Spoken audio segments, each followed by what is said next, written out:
پشتون تحفظ موومنٹ کی رہنما گل علی اسماعیل تسلیمہ نسرین کے ساتھ کیا کر رہی ہے؟ اب جو لوگ کہتے تھے یہ تو ہوائی فائرنگ کرتے ہیں، یہ تو صرف باتیں کرتے ہیں، ثبوت نہیں لاتے، آپ ہمیں صرف اس بات کا جواب دے دیجئے اتنے خوشگوار موڈ میں اتنا ساتھ جوڑ کے تصویر بنانے کی نوبت کیوں پیش آئی؟ یہ عورت بنگلہ دیشی ہے، آپ پاکستانی ہیں، آپ دونوں کا کمبینیشن کیا؟ ہمیں اس سے غرض نہیں، آپ جا کے امریکہ کے لوگوں سے ملیں، برطانیہ کے لوگوں سے ملیں، لیکن تسلیمہ نسرین جس نے گستاخانہ کتاب لکھی اور جو مشہور ہی صرف اس وجہ سے کہ اس نے حضور صلی اللہ علیہ وآلہ وسلم کی گستاخی کی، بے ادبی کی، ان کے خلاف بکواسات کی، آپ ان کے ساتھ جا کے تصاویر بنا رہی ہیں۔ آپ کا ایجنڈا کیا؟ اپنا ایجنڈا واضح کر دیں۔ آپ کے والد محترم جو کہ ایک گورنمنٹ کالج کے ٹیچر تھے، انہیں پشاور کے اس گورنمنٹ کالج سے کیوں نکالا گیا، یہ بھی عوام کو بتا دیں کہ وہ کیا اینٹی اسلامک باتیں کرتے تھے یا پاکستان کی آئیڈیالوجی کے خلاف کیا باتیں کرتے تھے۔ یہ ایک ویسٹرن ایجنڈا کے خلاف کی جانب سے گیم کھیلی جا رہی ہے، اور یہی تصاویر آپ نے یہ بھی دیکھی ہوں گی کہ ایک طرف ملالہ یوسفزئی کھڑی ہے، دوسری طرف تسلیمہ نسرین کھڑی ہے۔ یہی عورت ملالہ جس کو ہم لوگ اپنے سر کا تاج بنا کے بیٹھے ہوئے ہیں، یہ کس کے ایجنڈا پہ کام کر رہی ہے؟ سوات میں کہاں کونے کھدرے میں جا کے گولی لگی جہاں پر کوئی لوکل اخباری نمائندہ بھی نہیں ہوتا، لیکن وہاں سے گولی لگتی ہے اور پورے میڈیا پہ وہ نیوز بریک اپ ہو جاتی ہے۔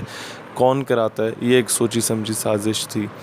اس کے بعد یہی ملالہ اور گل علی اسماعیل اکٹھے بیٹھے ہوئے ہیں۔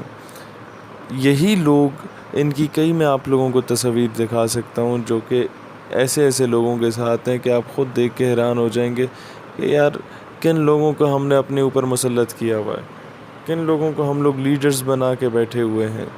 اور ملالہ یوسفزئی کا کیس تو اس وقت مارکیٹ میں آیا تھا جب ٹیری جونز نے گستاخانہ فلم بنائی تھی اور پوری قوم امریکن ایمبیسی کے باہر احتجاج کر رہی تھی، فوراً ملالہ پہ گولی چلتی ہے اور سارے میڈیا کا رخ ملالہ ملالہ ملالہ ملالہ ہو جاتا ہے، اور پھر ساری قوم آ کے گھروں میں بیٹھتی ہے اور ملالہ کے لیے دعا کر رہی ہوتی ہے۔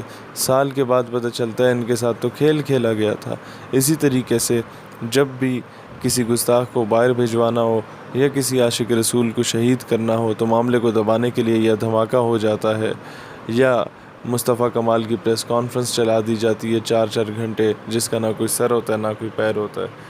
اس طریقے سے ڈائریکٹلی اور انڈائریکٹلی اسلام کے خلاف سازشیں ہو رہی ہیں، اور پھر اب بھول جائیں کہ آگے الیکشن ہوں گے، سلیکشن ہوگی، نہ الیکشن ہوگا نہ سلیکشن ہوگی، یہ مسلط کیے جائیں گے جس طرح پچھلے 70 سالوں سے مشرف یا اس کے بعد جتنے بھی لوگ یا اس سے پہلے بھی میجورٹی ایسے لوگ ہیں جو کہ مسلط کیے گئے ہم پہ کسی اور کے ایجنڈا پہ کام کر رہے ہیں۔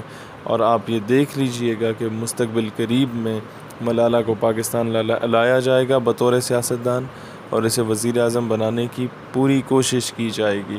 اور وزیر اعظم بنانا کوئی مشکل کام نہیں ہے، 300 350 ایم این ایز کو خرید لینا کوئی مشکل کام نہیں ہے۔ عوام بیچاری جسے مرضی ووٹ دے، آپ کو کیا اس چیز کا یقین ہے کہ آپ کے ووٹ کا خیال رکھا جائے گا؟ ہمیشہ سے یہ لوگ مسلط کیے گئے ہم پہ مختلف ناموں کے ساتھ، کبھی نواز شریف، کبھی زرداری، کبھی عمران خان اور کبھی ملالہ یوسف۔